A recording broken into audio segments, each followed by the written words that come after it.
Now, Charles Ellis is well, he was a member of the Yale Corporation on the board of directors and connected to this university, but never a professor here. He wrote a book called The Partnership just before the financial crisis about Goldman Sachs. Goldman Sachs was maybe the most esteemed investment bank in the United States at that time, very successful.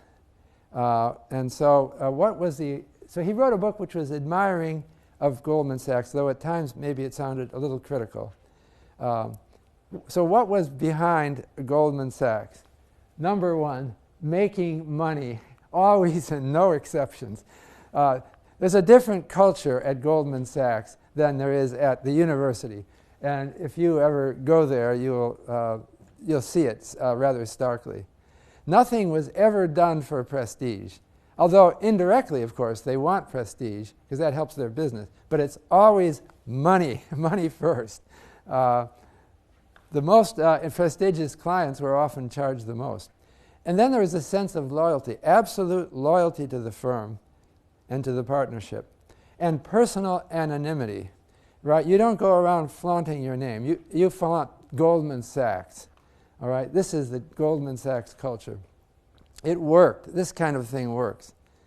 So a unique blend of a drive for making money and the characteristics of a family in ways that the Chinese, Arabs, and old Europeans would well understand. John Whitehead then long ago became chairman of Goldman Sachs. And he issued in the 1970s principles that sounded a little bit more idealistic. I think companies have to assert principles, and leaders of companies have to do that. John Whitehead's principles, I think, were contrary a little bit to what I just said, the old Goldman Sachs. Whitehead wanted them to be a moral company. But again, they're still interested in making money. So he said, actually, the first objective is not money for Goldman Sachs. It's money for our client. We're all about money, but it's about money for the clients first. Second, our assets are people, capital, and reputation. I'm doing typos here, sorry, that's reputation. I was saying that the whole business of investment banking is about people. It's about trust, about building reputation. That's the asset. Uncompromising determination to achieve excellence. Now, this may sound a little bit like manipulation in itself, but I think it's serious. We stress creativity and imagination. He lived, 93 years? He was chairman of Goldman for 38 years. More of his guidelines. Talk to the boss. Okay, when you're now a young person at Goldman Sachs. It's your first job, all right? You call up some big company. Who do you talk to? You demand to talk to the, not the assistant treasurer, but the CEO or someone very high up. How did you get the nerve to ask to do that? Well, Whitehead wants it to be very clear. You are at Goldman Sachs. You talk to the CEO, okay? There's something about ego that is profitable in business, and he wants gold. You have to live up to that. You don't talk to the assistant treasurer.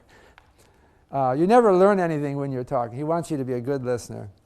And then you have to respect individuals' worth. And there's nothing worse than an unhappy client. I think there is some substance to these, but to these points that Whitehead is making.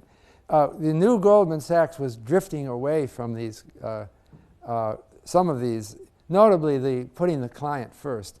And there was just a settlement in the news the other day about Goldman had to pay $5 billion for dishonest marketing of mortgage securities. So they've slipped a little bit. Well, Whitehead died. I think that the leadership involves personal force, and Whitehead eventually, he lived a long time, but he eventually died.